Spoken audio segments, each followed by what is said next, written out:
Ça vous parle? Vous arrivez sur votre poste préféré, vous sortez l'appât qui ne vous a jamais fait défaut, et là, rien. Pas une touche. Le calme plat. C'est comme si le poisson s'était volatilisé, alors que juste à côté, votre voisin les enchaîne les uns après les autres. Alors, c'est quoi le problème? Aujourd'hui, on va s'attaquer à l'erreur la plus courante, mais aussi la plus discrète, que commettent 90% des pêcheurs lorsqu'ils préparent leur mélange d'essence et d'attractants. C'est le fameux péché mortel qui transforme votre amorce idéale en un véritable poison pour le poisson. Je vous garantis qu'après cette vidéo, vous ne regarderez plus jamais votre sac de dips et de boosters de la même façon. Vous allez enfin comprendre pourquoi vos dernières sorties n'ont rien donné. D'ailleurs, dites-moi tout de suite en commentaire quel est votre parfum fétiche pour la pêche. Je suis curieux de voir si on a les mêmes favoris. Reprenons les bases. Pourquoi les odeurs sont-elles si cruciales? Pour un poisson, l'odorat est un outil de survie indispensable pour trouver sa nourriture. Dans une eau trouble, là où la vue ne sert plus à rien, c'est son nez qui guide la carpe ou la brème vers votre montage. Les fabricants l'ont bien compris, et c'est pour ça que les rayons regorgent de centaines de flacons aux parfums parfois incroyables. De la fraise à la prune, en passant par le Monster Crab ou l'ail. Mais ce choix immense a créé une illusion dangereuse. On finit par croire que plus le cocktail d'odeurs est complexe et puissant, plus il sera efficace. On nous pousse à expérimenter, à mélanger, à créer des recettes miracles. Et c'est précisément là que se cache le piège. En cherchant l'ingrédient secret, beaucoup de pêcheurs finissent par verser tout et n'importe quoi dans leur seau d'amorce, commettant ainsi l'erreur fatale dont nous allons parler en détail aujourd'hui. La première erreur, celle qui mène droit à l'échec, c'est de croire que plus il y en a, mieux c'est. C'est purement psychologique. On se dit que si un peu de dip à la fraise attire le poisson, alors en ajoutant un booster à l'ananas et un filet de sirop crémeux, l'effet sera triplé. Mais la réalité est tout autre. Imaginez qu'on vous serve une bonne soupe, mais qu'on y ajoute une cuillère de miel, un peu de curry, et qu'on nappe le tout de sauce chocolat. Est-ce que ça vous donnerait envie? Probablement pas. Pour le poisson, c'est exactement la même chose. Son système olfactif, conçu pour repérer des signaux alimentaires précis, reçoit un choc sensoriel totalement chaotique. Au lieu d'entendre « ici, il y a de la nourriture », il reçoit un message d'alerte. Ici, il y a quelque chose d'incompréhensible et de potentiellement dangereux. C'est la règle d'or de la pêche.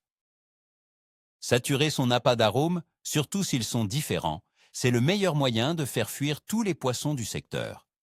Au lieu d'attirer, vous créez une zone de répulsion chimique qu'ils vont contourner soigneusement. Retenez bien ceci. Il vaut mieux en mettre trop peu que pas assez. Un arôme simple, pur et identifiable sera toujours plus efficace qu'un cocktail agressif et illisible. Plongeons un peu plus dans la chimie du processus. Que se passe-t-il réellement quand vous mélangez différentes essences? En réalité, c'est une véritable guerre chimique que vous déclenchez dans votre seau d'amorce. La plupart des attractants sont conçus sur des bases bien distinctes, l'alcool, l'huile ou la glycérine, et chacune a ses propres propriétés. Les bases alcoolisées se diffusent instantanément dans l'eau, créant un sillage puissant mais éphémère. À l'inverse, les huiles ne se mélangent pas à l'eau. Elles imprègnent durablement l'amorce et remontent en surface pour former un film gras. La glycérine, elle, se situe entre les deux. Elle est sucrée et visqueuse. Le problème, c'est que si vous mélangez un attractant à base d'alcool avec un dip huileux sans réfléchir, vous n'additionnez pas leur qualité. Au contraire, ils peuvent réagir entre eux et créer des composés aux odeurs totalement imprévisibles. Pire encore, ils peuvent se neutraliser. L'huile peut littéralement emprisonner les molécules volatiles de l'alcool, les empêchant de se propager. Le résultat? Votre amorce sent très fort sur la berge, mais ne diffuse quasiment rien une fois sous l'eau. C'est là que réside l'erreur fatale. Mélanger des composants chimiquement incompatibles sans comprendre leur nature. Au lieu d'amplifier le signal, vous le brouillez, ou pire, vous l'étouffez complètement. L'erreur suivante, et elle est de taille, c'est de totalement ignorer l'odeur de base de votre amorce. Beaucoup de pêcheurs oublient que leur mélange, qu'il s'agisse de farine, de pellets, de graines ou de bouillettes, possède déjà son propre parfum naturel. L'odeur du maïs frais, des noix ou de la farine de poisson, ce sont des signaux que le poisson connaît par cœur et qu'il associe à une nourriture saine. En noyant cette base naturelle sous des essences synthétiques trop agressives, vous tuez littéralement ce signal d'origine. C'est comme si vous criez au poisson. Attention, ce n'est pas de la vraie nourriture, c'est un piège. Au lieu de simplement souligner ou de compléter l'arôme naturel, vous le masquez complètement. Le secret, c'est la synergie, pas le remplacement. Si votre amorce est à base de farine de poisson, il est logique de l'accentuer avec une petite note de crabe ou de calmar, plutôt que de la saturer avec une essence tutti frutti. L'idée, c'est de rendre l'odeur naturelle plus percutante, plus attractive, sans pour autant la remplacer par quelque chose de totalement étranger.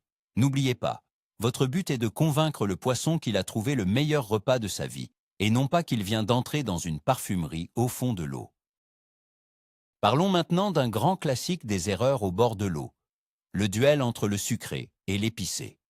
C'est l'un des pièges les plus courants quand on prépare son amorce. Le raisonnement est souvent le même.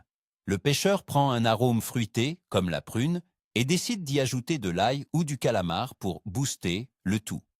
La logique semble simple. Si le poisson aime les deux séparément, il aimera encore plus le mélange. En réalité, c'est une catastrophe. Ces profils aromatiques sont aux antipodes l'un de l'autre. Pour le poisson, cela crée une véritable confusion sensorielle.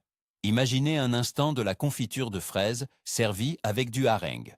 Ça vous donne envie? Pour le poisson, c'est exactement la même chose.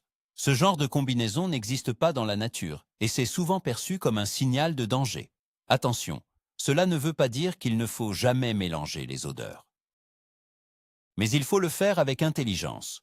Vous pouvez associer des notes fruitées entre elles, comme la prune et l'ananas, ou marier différentes épices, comme le poivre et la coriandre. On peut même ajouter des touches crémeuses ou de noisettes à une base sucrée.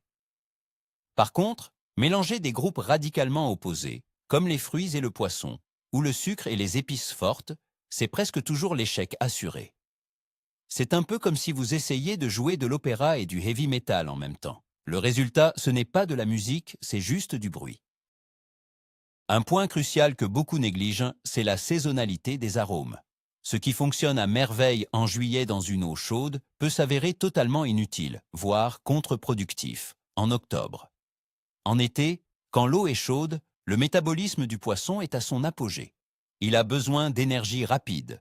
C'est pourquoi les parfums sucrés, fruités et riches en glucides sont si efficaces. La fraise, la banane, la prune ou le tutti-frutti, ce sont les grands classiques des beaux jours. Mais dès que l'eau refroidit, tout change. Le métabolisme ralentit et le poisson se tourne vers une nourriture plus riche, plus protéinée.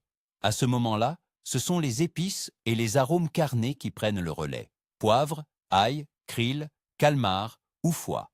L'erreur classique, c'est de vouloir mixer les deux approches. Par exemple, ajouter un peu de fraise pour la douceur à une base d'épices en plein automne. Dans une eau froide, cette odeur sucrée paraît totalement artificielle. Elle entre en conflit avec le message principal de votre amorce. Le poisson, en quête de protéines, reçoit un signal contradictoire qui va le rendre méfiant. Il faut donc impérativement adapter votre stratégie à la saison et à la température de l'eau. Ne cherchez pas le mélange universel pour toute l'année. Il n'existe tout simplement pas. On oublie trop souvent que chaque plan d'eau possède sa propre identité, sa propre signature olfactive. L'eau d'un lac tourbeux ne sent pas la même chose qu'une rivière au fond sableux ou qu'un étang envasé. Pour le poisson, ce parfum naturel constitue son environnement familier. Il le connaît par cœur et s'y sent en sécurité. Dès que l'on lance un appât, son arôme entre en résonance avec l'ambiance du lieu. Et c'est là que beaucoup de pêcheurs font une erreur. Utiliser un parfum trop puissant, trop chimique ou totalement étranger au milieu. Cela sonne faux, comme une fausse note dans une symphonie. Prenez un étang riche en matières organiques. Une note subtile de vers de terre ou de vase semblera parfaitement naturelle. Mais un parfum d'ananas ultra chimique, c'est le meilleur moyen d'éveiller les soupçons.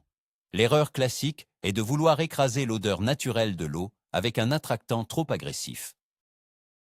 Au contraire, recherchez l'harmonie. Votre amorce doit se fondre dans le décor tout en suggérant, très discrètement, une proie facile. Avant même de préparer votre mélange, prenez un instant pour sentir l'eau et humer la terre sur la rive. Essayez de comprendre l'âme du plan d'eau pour choisir un arôme qui soit en accord avec lui, et non en conflit. Parlons un peu de la saturation olfactive, mais en nous mettant à la place du poisson.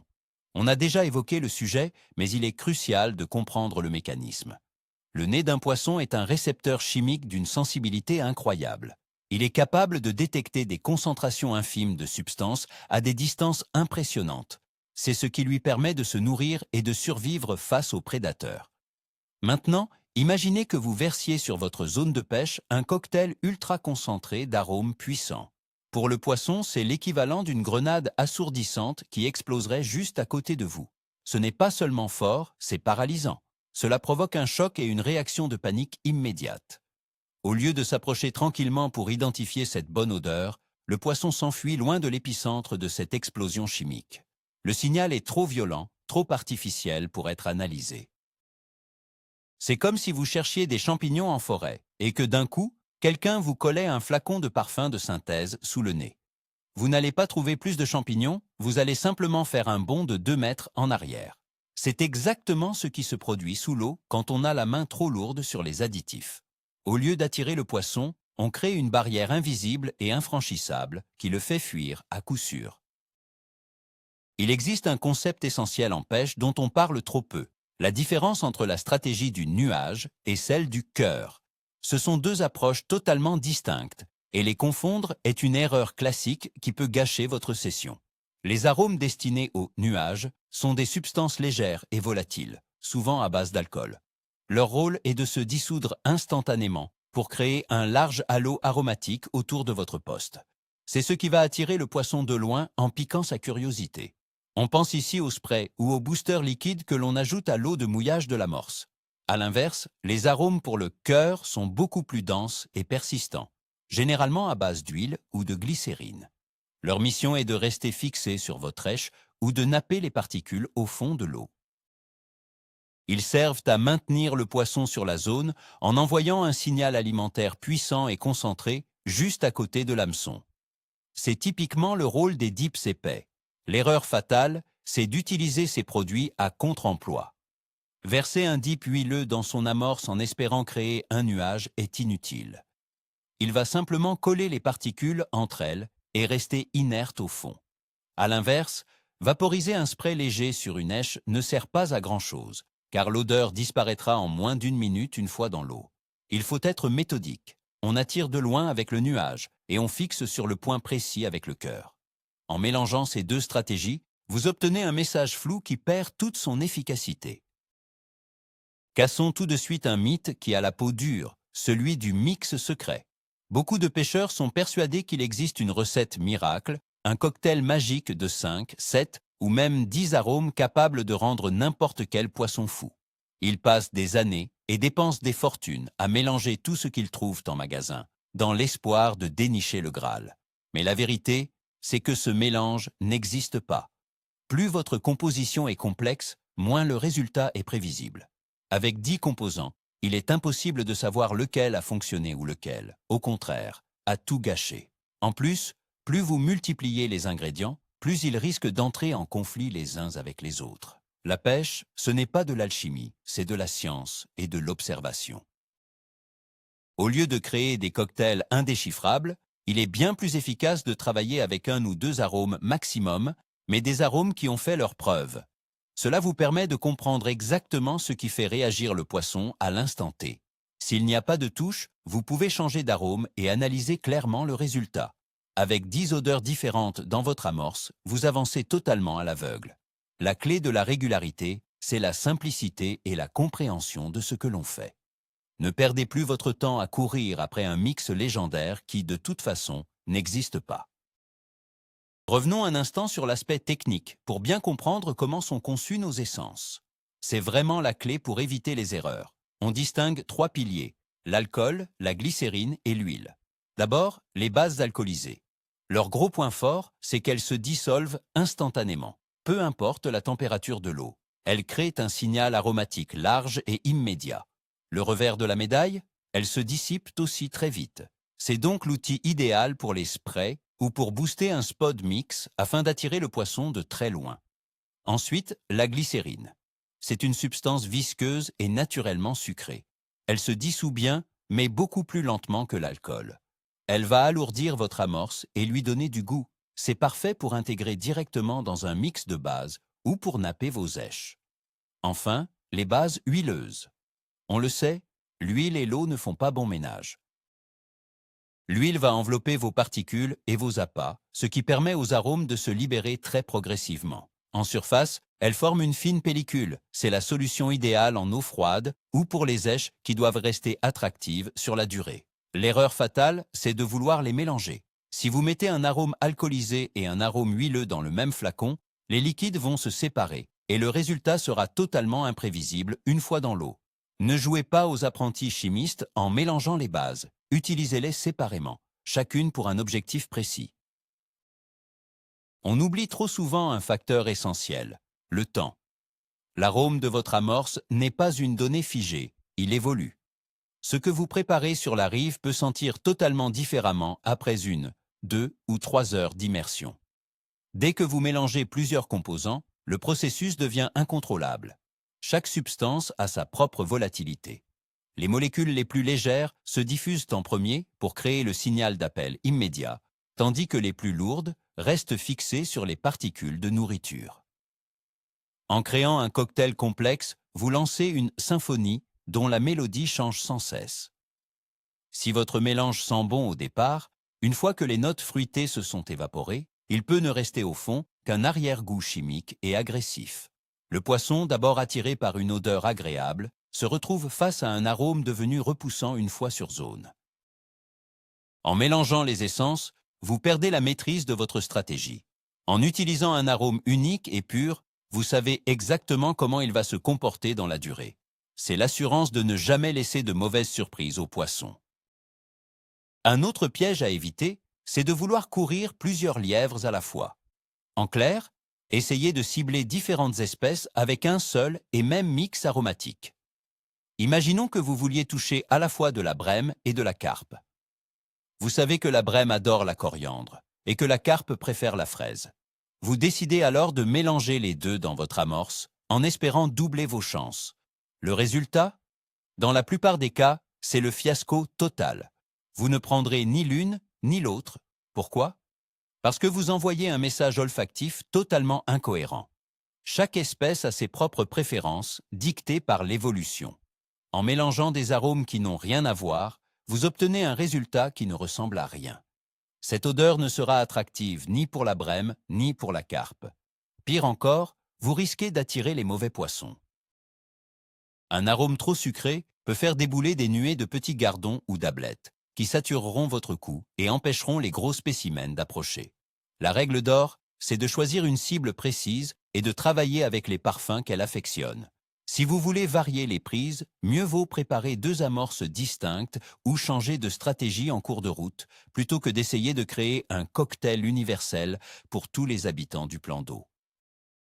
N'oublions pas que l'aspect visuel compte tout autant que l'odeur. On parle souvent de parfum, mais mélanger différents attractants liquides peut radicalement changer la couleur et même la texture de votre amorce ou de votre èche.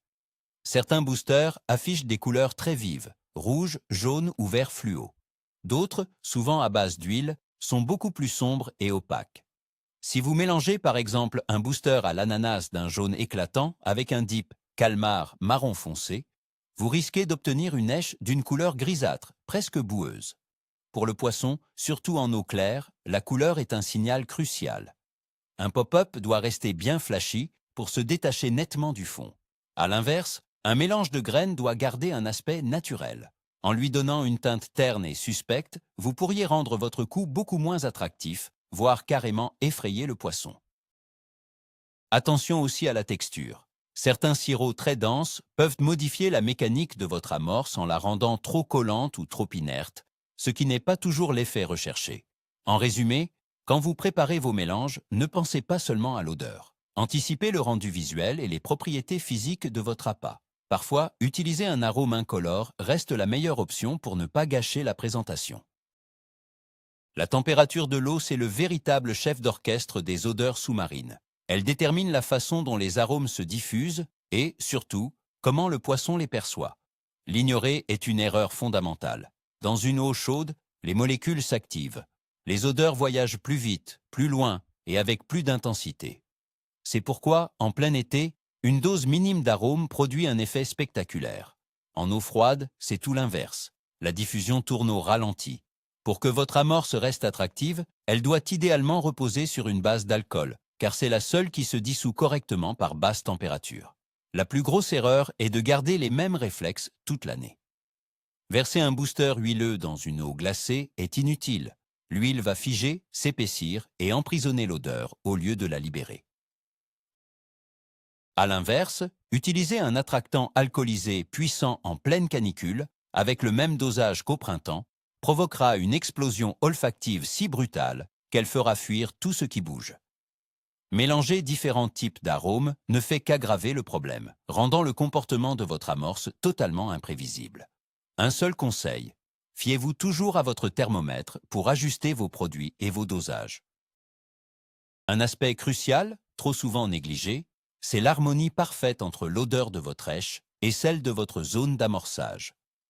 Vous pouvez passer des heures à préparer une amorce subtile et équilibrée pour ensuite tout gâcher avec une bouillette trempée dans un dip surpuissant à l'odeur totalement différente.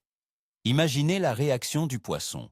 Il est attiré sur le coup par un signal précis, mais une fois sur place, il tombe sur une èche isolée dont l'arôme agressif et artificiel détonne. Pour lui, c'est le signe classique d'un piège. La bonne approche consiste à faire de votre èche le prolongement logique de votre amorçage. Elle doit partager le même profil aromatique, tout en étant légèrement plus concentrée pour se démarquer et devenir la fameuse cerise sur le gâteau. C'est ce qu'on appelle un véritable programme alimentaire. En mélangeant des odeurs qui se contredisent, vous brisez cette stratégie. Vous envoyez au poisson deux signaux conflictuels, ce qui ne fait que le troubler et renforcer sa méfiance. C'est pourquoi vous devez toujours veiller à ce que l'arôme de votre èche et celui de votre amorce appartiennent à la même famille ou se complètent parfaitement, plutôt que de s'opposer. Parlons maintenant du facteur humain. En tant que pêcheurs, nous avons tendance à choisir nos arômes selon nos propres goûts. On adore les odeurs de vanille, de caramel ou de fruits frais, et on projette inconsciemment ses préférences sur le poisson, en pensant qu'il aimera la même chose que nous. Mais c'est une grave erreur. Pour un poisson, une odeur n'est pas une source de plaisir, c'est une information brute sur une nourriture potentielle. Beaucoup de parfums qui nous sont agréables sont totalement étrangers au monde sous-marin. Une odeur de vanille trop puissante, typée pâtisserie, peut ne pas être perçue comme un aliment, mais plutôt comme un produit chimique suspect. L'erreur ici, c'est de vouloir humaniser le poisson. Il faut essayer de raisonner comme lui. Que mange-t-il réellement dans son habitat ? Des vers de vase, des coquillages, des algues ou des fruits tombés à l'eau. Ce sont ces odeurs-là qui sont naturelles et rassurantes pour lui. Bien sûr, les additifs synthétiques fonctionnent, mais leur efficacité ne vient pas du fait qu'ils imitent la nature. Ils stimulent simplement certains récepteurs sensoriels. C'est là que le dosage devient crucial. Une concentration trop forte d'un arôme qui nous semble délicieux se transforme, pour le poisson, en un signal d'alerte chimique. Alors, quand vous choisissez un attractant, ne vous demandez pas « Est-ce que cette odeur me plaît ?» mais plutôt « Est-ce que ce message sera clair et attirant pour le poisson dans ces conditions précises ?» Prenons un exemple concret, une erreur classique. Vouloir mélanger du tutti frutti avec du squid et octopus. Ce sont deux arômes incontournables dans le monde de la carpe. L'un est sucré et fruité, l'autre est fort et carné. On pourrait croire qu'en les combinant, on obtiendrait l'appât ultime, capable de fonctionner partout. Mais dans la pratique, ça ne marche quasiment jamais. Pourquoi ? D'abord, parce qu'ils appartiennent à des familles aromatiques totalement opposées. C'est comme vouloir mixer des glucides et des protéines dans un même flacon. Pour le poisson, ce n'est pas naturel. Ensuite, ces arômes répondent à des besoins différents. Le tutti frutti est un grand classique des eaux chaudes, idéal quand le poisson est actif et recherche de l'énergie. À l'inverse, le calmar est une arme redoutable pour les eaux froides, quand la carpe a besoin de protéines nutritives. En les mélangeant, vous ne créez pas un appât toute saison. Vous obtenez simplement un mélange qui sera moins efficace que chacun de ses composants utilisés seuls dans les bonnes conditions. En été, l'odeur de poisson sera trop lourde et en automne, le côté fruité sera hors sujet. C'est l'exemple parfait de la fausse bonne idée. À vouloir trop complexifier pour être polyvalent, on finit par créer quelque chose d'illogique et d'inefficace. Ne cherchez pas à marier la carpe et le lapin. Utilisez le bon outil, au bon moment et au bon endroit. Après avoir évoqué les méfaits de la sursaturation, il est temps de s'intéresser à une approche radicalement opposée, la force de la subtilité. Parfois, le meilleur attractant, c'est justement sa quasi-absence. Sur les plans d'eau soumis à une forte pression de pêche, là où les poissons sont bombardés d'amorces ultra parfumées, ils finissent par se méfier de tout ce qui dégage une odeur forte et artificielle. Dans ces conditions, celui qui tire son épingle du jeu est celui qui propose quelque chose de parfaitement naturel. Une amorce qui sent simplement les céréales fraîches ou une èche avec une note de noisette à peine perceptible peut être la véritable clé du succès. Pour le poisson, c'est un signal rassurant, celui d'une nourriture honnête et sans danger. Cela ne veut pas dire qu'il faut bannir les arômes, mais plutôt apprendre à les doser avec une précision chirurgicale. On parle ici de microdoses, quelques gouttes seulement pour plusieurs kilos de mélange. L'objectif est de créer un sillage discret, un léger indice olfactif qui ne va pas agresser le poisson, mais l'intriguer et éveiller sa curiosité. Le plus grand défaut de nombreux pêcheurs est de ne pas savoir s'arrêter. On a toujours tendance à en rajouter, par peur de ne pas en mettre assez. Pourtant, le trop est bien souvent l'ennemi du bien. Apprenez à faire confiance aux parfums naturels de vos composants de qualité. Très souvent, c'est amplement suffisant. Mais que faire si l'erreur est déjà commise et que vous avez eu la main un peu trop lourde sur l'arôme? Est-il encore possible de sauver la mise? Eh bien oui, dans certains cas, on peut encore rectifier le tir. La méthode la plus simple, c'est la dilution. Si vous sentez que votre mélange sent beaucoup trop fort, ajoutez-y simplement le même volume d'amorce de base, sans aucun additif. Cela va diviser la concentration de l'odeur par 2. Mélangez bien le tout et laissez reposer un moment pour que les arômes s'équilibrent. Si vous avez forcé sur l'attractant liquide au moment du mouillage, essayez d'intégrer des ingrédients secs et absorbants, comme de la chapelure, du biscuit broyé ou même du lait en poudre. Ces éléments vont éponger l'excédent de liquide et d'arômes pour rééquilibrer l'ensemble. Attention toutefois, ce ne sont que des solutions de secours.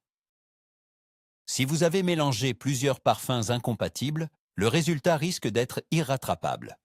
Dans ce cas, mieux vaut ne pas insister, jeter le mélange et en préparer un nouveau. Au final, la meilleure astuce n'est pas de savoir réparer ces erreurs, mais de les éviter, en dosant vos additifs avec patience et réflexion dès le départ. Pour conclure cette partie, j'aimerais vous donner un conseil tout simple, mais qui vaut de l'or. Que vous fassiez vos premiers pas dans le monde des attractants ou que vous vous sentiez un peu perdu dans vos expériences, retenez bien ceci. La règle de l'ingrédient unique.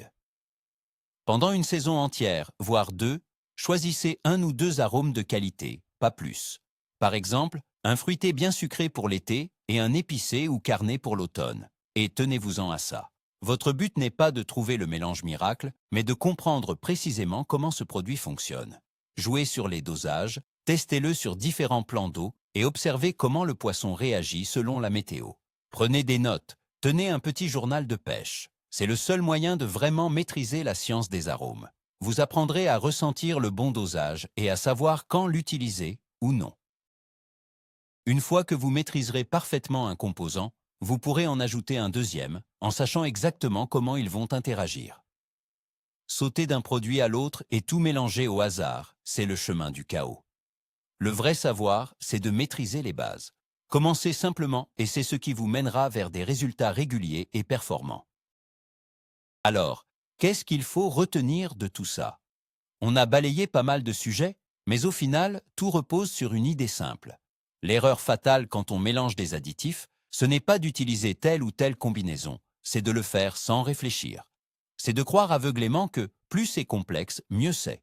En réalité, le secret de la réussite tient en 3 mots: harmonie, modération et analyse des conditions de pêche. On l'a vu ensemble, certaines bases peuvent entrer en conflit chimique. Mélanger des familles d'arômes opposés, comme les fruits et les épices, finit souvent par envoyer un signal qui fait fuir le poisson plutôt que de l'attirer. Et parfois, la meilleure stratégie, c'est justement de ne rien ajouter du tout. J'espère qu'à l'avenir, en regardant vos étagères d'attractants, vous ne verrez plus une simple collection de flacons, mais une véritable palette d'outils à utiliser avec précision. Merci d'avoir suivi cette vidéo jusqu'au bout. Si ces conseils vous ont été utiles, n'oubliez pas de laisser un petit pouce bleu et de vous abonner à la chaîne pour ne rater aucun de nos prochains secrets de pêche. Pensez aussi à activer la cloche pour recevoir toutes les notifications. Et maintenant, je suis curieux. Quelle est la combinaison d'arômes la plus improbable que vous ayez testée? Est-ce que ça a fait un carton ou, au contraire, un fiasco total? Partagez vos expériences en commentaire, on en discute juste en dessous